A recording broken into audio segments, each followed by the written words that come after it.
Exercise 1.3 इसमें सिद्ध करना है जो रूट अंदर 5 एक अपरिमेय संख्या है या नहीं है, ये सब सिद्ध करना है।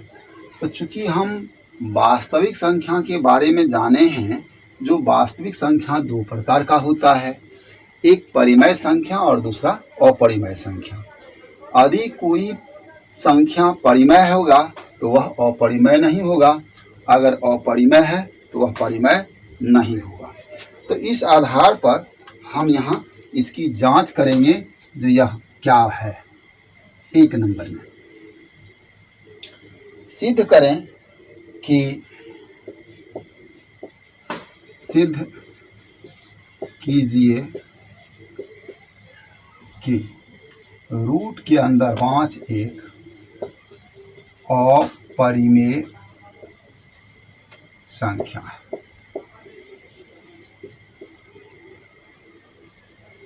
ये हमें साबित करना है। अगर इसे हम अपरिमेय संख्या साबित करना है, यदि इसे हम परिमेय संख्या मानकर साबित करें, बाद में यह अगर गलत हो जाता है तो इसका मतलब अपरिमेय है। तो हम मान लेते हैं, माना कि रूट के अंदर 5 एक परिमेय संख्या है।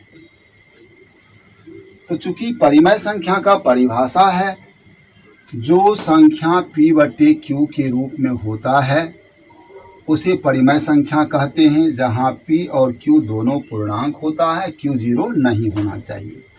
तो जब p रूट अंदर 5 एक परिमेय संख्या है तो इसको तो p/q बराबर हम रूट अंदर 5 लिख सकते हैं।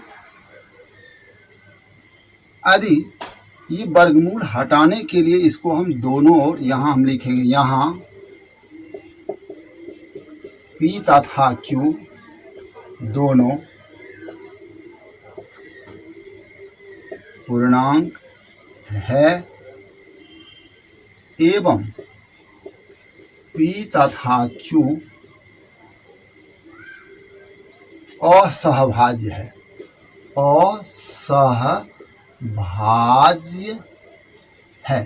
असहभाज्य का मतलब होता है ये p और q दोनों का HCF जो है एक होता होगा, तब वह असहभाज्य कहलाता है।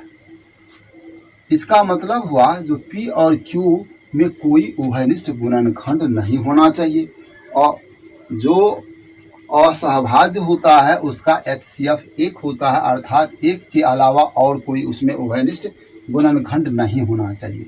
ठीक है, इसको दोनों ओर वर्ग कीजिए।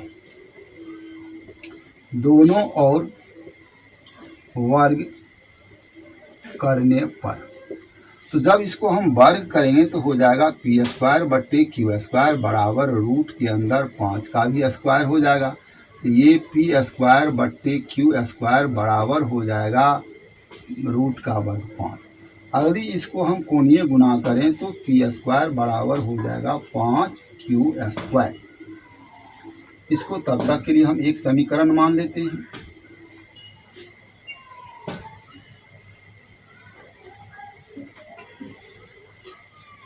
अब यहाँ हम देख रहे हैं जो p² अर्थात ये वर्ग संख्या जो है वह 5 से विभाजित है, क्योंकि 5 गुना q² है। तो यह बात है, कोई भी वर्ग संख्या जिस संख्या से विभाजित होता है उसका वर्गमूल भी उस संख्या से विभाजित होता है। तो यहाँ देखा जा रहा है चूंकि p² अर्थात यह वर्ग संख्या है 5 से विभाज्य है, इसलिए ये p जो है p इसका वर्गमूल p भी 5 से विभाज्य होगा। तो इसको हम समीकरण 2 मान लेते हैं, ये विभाज्य होगा। अब जब p 5 से विभाज्य है तो हम ऐसा लिख सकते हैं जो p बराबर 5m, यहाँ m एक अलग पूर्णांक है, क्योंकि 5 से विभाज्य है तो 5 गुना कुछ अलग पूर्णांक होगा। अब यह p का मान हम समीकरण 1 में रखते हैं। p का मान समीकरण 1 में रखने पर, तो यहाँ 1 में p के जगह हमें लिखना पड़ेगा 5m उसका स्क्वायर बराबर के बाद 5q स्क्वायर। तो ये हो गया 5 का वर्ग 25m स्क्वायर बराबर 5q स्क्वायर, या 5 से यह 25 5 बार में कटता है, तो हम लिख सकते हैं q स्क्वायर बराबर 5m स्क्वायर हुआ। तो m भी एक पूर्णांक है, इसका मतलब q स्क्वायर अर्थात ये भी वर्ग संख्या जो है यह 5 से विभाज्य है। चूँकि q स्क्वायर 5 से विभाज्य है, इसलिए q भी 5 से विभाज्य होगा। ये समीकरण हम 3 मान लेते हैं। अब यहाँ पता चल रहा है समीकरण 2 और 3 से पता चल रहा है जो p भी 5 से विभाज्य है, q भी 5 से विभाज्य है, जबकि यहाँ p और q दोनों जो है असहभाज्य का मतलब एक के अलावा और किसी से विभाज्य नहीं होता है। तो हम यहाँ लिख सकते हैं समीकरण 1 तथा 3 से, यानी 2 तथा 3 से p तथा q दोनों 5 से विभाज्य है, अर्थात सहअभाज्य या असहभाज्य नहीं है, अर्थात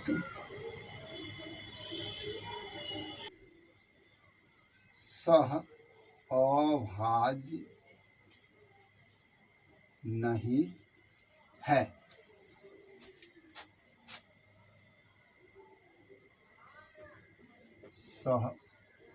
सहअभाज्य, तो सहअभाज्य नहीं है, इसका मतलब है हम जो बात माने थे वही बात गलत था। अतः हमारा मानना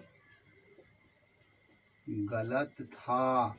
हम माने थे रूट अंदर 5 एक परिमेय संख्या है, जो गलत हो गया। इसका मतलब है जो वास्तविक संख्या अगर परिमेय नहीं है तो वह अपरिमेय होगा। इसलिए रूट के अंदर 5 एक अपरिमेय संख्या है, ये बात साबित हो गया। तो इस तरह का प्रश्न जो है बोर्ड परीक्षा में एक अवश्य होता है, इसलिए इतनी बात जो है सो हमें याद ही रख लेना है। अब अगर मान लिया जाए रूट 5 की जगह अगर रूट 3 दे दिया जाए तो क्या इसको हम नहीं बना सकते हैं? रूट 5 की जगह रूट 2 दे दिया जाए तो नहीं बना सकते हैं? एकदम बना लेंगे। तो इसलिए इसको हर हाल में जहन में रखना है, समझ लेना है अच्छी तरह से। एक प्रश्न इसमें से अवश्य रहता है। ठीक है, इसको लिख लिया जाए।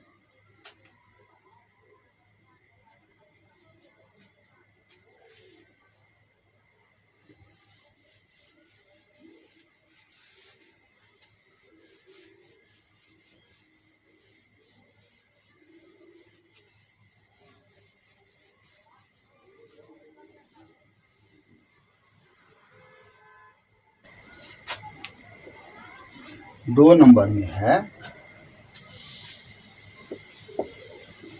सिद्ध कीजिए कि 3 + 2 रूट अंदर 5 एक अपरिमेय संख्या है। तो फिर इसको भी हम उसी तरह बनाएंगे। जब हमें इसे साबित करना है अपरिमेय संख्या है तो इसका उल्टा हम इसे मान लेते हैं। माना कि 3 + 2 रूट अंदर 5 एक परिमेय संख्या है। तो जब यह परिमेय संख्या है तो परिमेय संख्या की परिभाषा के अनुकूल तो इसे तो p बट्टे क्यू के रूप में लिखा जा सकता है। तो हम लिखेंगे p बट्टे क्यू बराबर 3 + 2 रूट के अंदर 5। यहाँ p तथा q दोनों पूर्णांक है।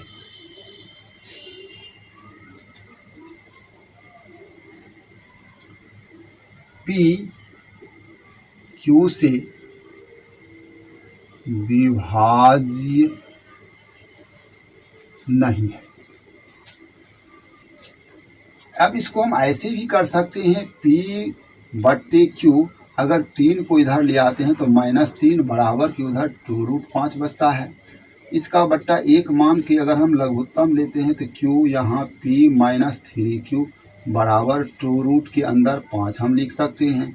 ऐसा करें ये 2 को भी इधर ले आया जाए तो हो सकता है p - 3q अब बट्टे में हो जाएगा 2q बराबर यहाँ रूट के अंदर 5 हुआ। तो चूंकि p और q जब पूर्णांक है, चूंकि p तथा q दोनों पूर्णांक है, इसलिए ये p - 3q अब बट्टे में ये 2q जो है यह परिमेय संख्या होगा, क्योंकि पूर्णांक में पूर्णांक घटाएंगे पूर्णांक होगा, पूर्णांक में पूर्णांक से भागा देंगे तो यह परिमेय संख्या होगा। तो इसलिए हम लिख सकते हैं यह एक पूर्णांक है, इसलिए यह एक परिमेय संख्या है। जबकि रूट के अंदर 5 जो है ये एक अपरिमेय संख्या है। तो परिमेय संख्या और अपरिमेय संख्या यह बराबर नहीं हो सकता है। जो संख्या परिमेय होगा वह अपरिमेय नहीं हो सकता है और जो अपरिमेय होता है वह परिमेय नहीं हो सकता है। इसलिए यहाँ जो ये परिमेय संख्या और ये अपरिमेय संख्या बराबर हुआ है ये सत्य नहीं है। अतः p - 3q बट्टे में 2q बराबर रूट के अंदर 5 जो लिखा गया है सत्य प्रतीत नहीं होता है। जब यह सत्य प्रतीत नहीं होता है इसका मतलब है हम जो बात माने थे वही बात गलत था, इसलिए हमारा मानना गलत था।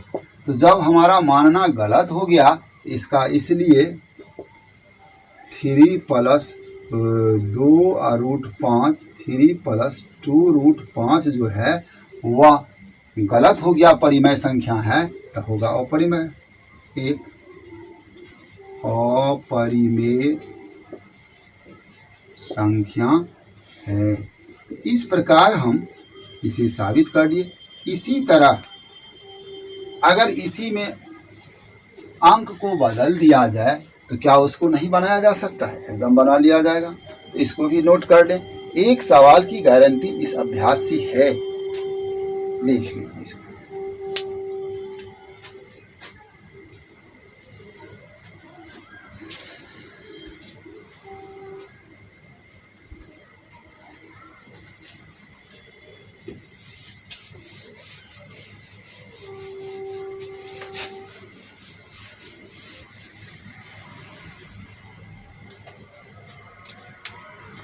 अब 3 जो है इसमें 3 सवाल है। एक रोमन में है 1/√2 साबित करना है तो यह अपरिमेय है। 1/√2 एक अपरिमेय संख्या है, इसे हमें साबित करना है।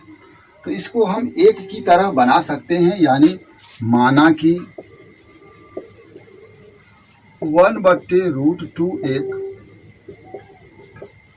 परिमेय संख्या है। तो जब यह परिमेय संख्या है तो इसे p/q के रूप में हम लिख सकते हैं 1/√2। यहाँ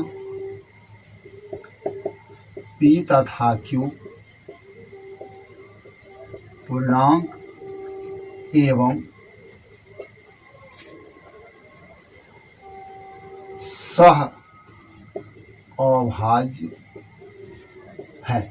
सह अभाज्य का मतलब p और q दोनों का HCF 1 होगा, अर्थात p और q 1 के अलावा और किसी से विभाज्य नहीं हो सकता है। अब फिर दोनों ओर वर्ग कीजिए, दोनों ओर वर्ग करने पर तो यहाँ p/q का अगर हम वर्ग करते हैं तो बराबर के इधर 1/√2 का भी वर्ग करना पड़ेगा। तो यहाँ p का वर्ग p² का वर्ग q², 1 का वर्ग 1 और √2 का वर्ग 2 ही होगा। यदि इसको हम कोणीय गुना करते हैं तो यहाँ q² बराबर हो जाएगा 2p²। तो यहाँ q² एक वर्ग संख्या है जो 2 गुना p² है, इसका मतलब q² जो है वह 2 से विभाज्य है। तो यहाँ चूंकि q² 2 से विभाज्य है,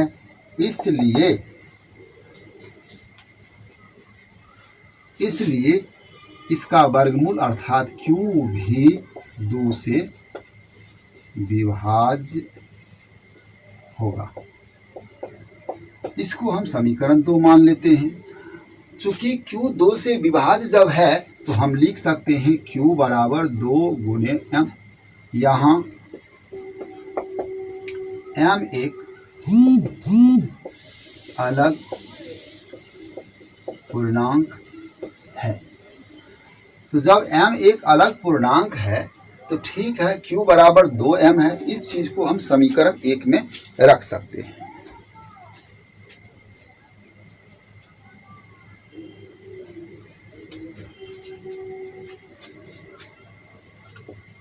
समीकरण 1 में q बराबर 2m रखने पर तो यहाँ q के जगह 2m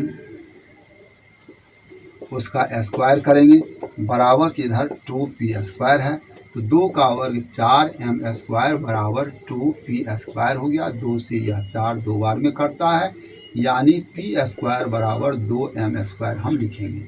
तो चूंकि यहाँ p² जो है 2 गुना के रूप में अर्थात 2 से विभाज्य है, p² 2 से विभाज्य है, इसलिए p भी 2 से विभाज्य होगा। इसको हम समीकरण 3 मान लेते हैं। अब हम समीकरण 2 और 3 से देखते हैं, जो q और p दोनों 2 से विभाजित होता है, जबकि यहाँ जो है p और q सह अभाज्य है। समीकरण 2 तथा 3 से q तथा p दोनों 2 से विभाज्य है, सह अभाज्य नहीं है। जबकि यहाँ p और q सह अभाज्य था, अतः हमारा मानना गलत है। हम माने थे 1/√2 एक परिमेय संख्या है, जो गलत हो गया, इसलिए 1/√2 एक अपरिमेय संख्या है, साबित हुआ। ठीक है, इसको लिख लीजिए। इस तरह जो है सब बनाने का एक ही तरीका है, इसलिए एक तरीका को अगर हम इसको याद कर लेते हैं समझ करके, तो इस तरह कोई भी सवाल इस प्रकार का होगा तो निश्चित रूप से हम बना ही लेंगे। ठीक है, इसको लिख लीजिए। इसी में रोमन 2 भी है।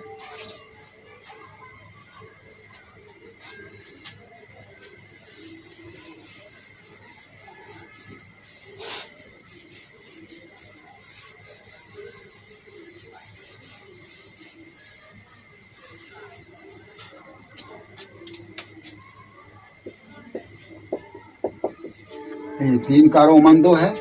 इसमें कह रहा है 7√5 एक अपरिमेय संख्या है, साबित करें।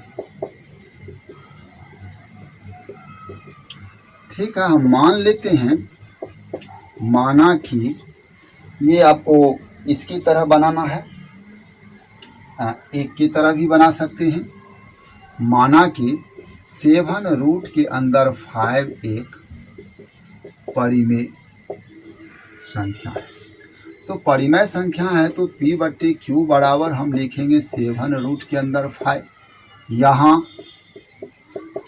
P तथा Q दोनों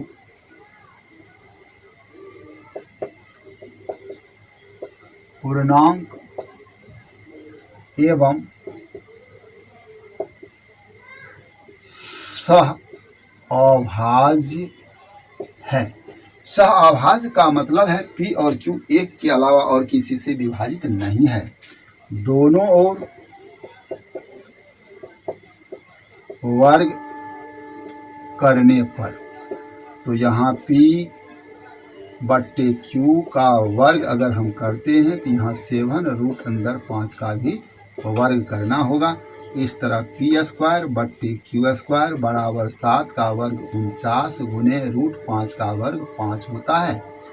तो इसको अगर हम कोणीय गुना करें तो P² बराबर हो जाएगा 5 नामा 45 और 5 चौके 20 4 24, यानी इतना गुना Q²। इससे पता चलता है चूंकि ये जो P² है यह 245 से विभाज्य है, तो हम लिख सकते हैं चूंकि P² 245 से विभाज्य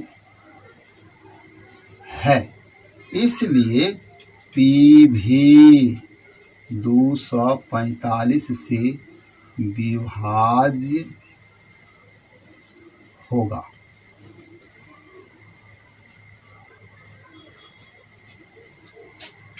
अब P 245 से जब विभाज्य है तो हम लिख सकते हैं P बराबर 245 M। यहाँ M एक अलग पूर्णांक है और यह मान समीकरण 1 में रखा जाए। समीकरण 1 में P बराबर 245 M रखने पर, तो यहाँ P के बदला 245 M का स्क्वायर बराबर के बाद हम लिख सकते हैं 245 Q²। तो इसको जब हम वर्ग करेंगे तो 245 गुना 245 M² बराबर 245 Q²। ये 245 से एगो 245 कट रहा है, यानी हम लिख सकते हैं Q² बराबर 245 M²। तो चूँकि Q² 245 से विभाज्य है, इसलिए Q भी 245 से विभाज्य होगा। इसको हम समीकरण 3 मान लेते हैं। समीकरण 2 और 3 से पता चल रहा है जो P और Q दोनों 245 से विभाज्य है। समीकरण 2 तथा 3 से P तथा Q दोनों 245 से विभाज्य है, सह अभाज्य नहीं है। जबकि यहाँ जो माना गया था परिमेय संख्या उसमें P और Q दोनों सह अभाज्य था, अतः हमारा मानना गलत है। हम जो बात माने थे जो यह एक परिमेय संख्या है वह बात गलत हो गया। इसलिए 7 रूट के अंदर 5 एक अपरिमेय संख्या है, सिद्ध हुआ। तो इस प्रकार इसको लिख लीजिए। तो देखिए सब सवाल एक ही तरह से बन रहा है।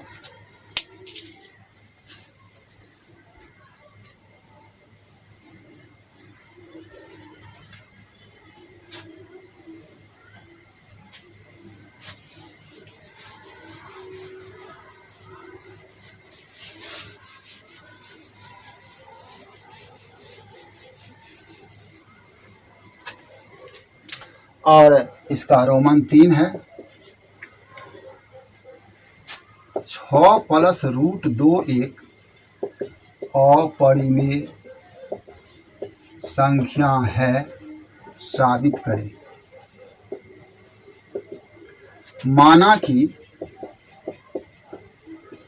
6 प्लस रूट 2 एक परिमेय संख्या है। इसका मतलब P/Q बराबर हम लिखेंगे 6 प्लस रूट 2। यहाँ P तथा Q दोनों पूर्णांक है।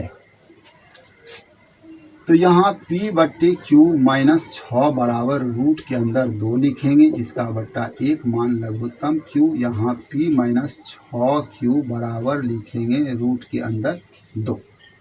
चूँकि P तथा Q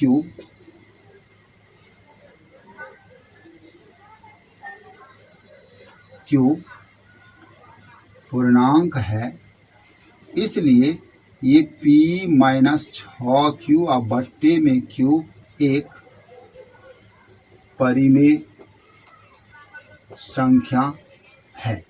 तो यह एक परिमेय संख्या है, जबकि रूट 2 एक अपरिमेय संख्या है। तो परिमेय संख्या और अपरिमेय संख्या बराबर नहीं हो सकता, इसलिए हम यहाँ लिखेंगे P माइनस 6Q बट्टे में Q बराबर रूट 2 जो है सत्य प्रतीत नहीं होता है। अतः हमारा मानना गलत है। जब हमारा मानना गलत हो रहा है, परिमेय संख्या गलत हो गया तो अपरिमेय संख्या है, इसलिए 6 प्लस रूट 2 एक अपरिमेय संख्या है, साबित हुआ। इसको लिख लेना है। इस तरह यह अभ्यास समाप्त हुआ।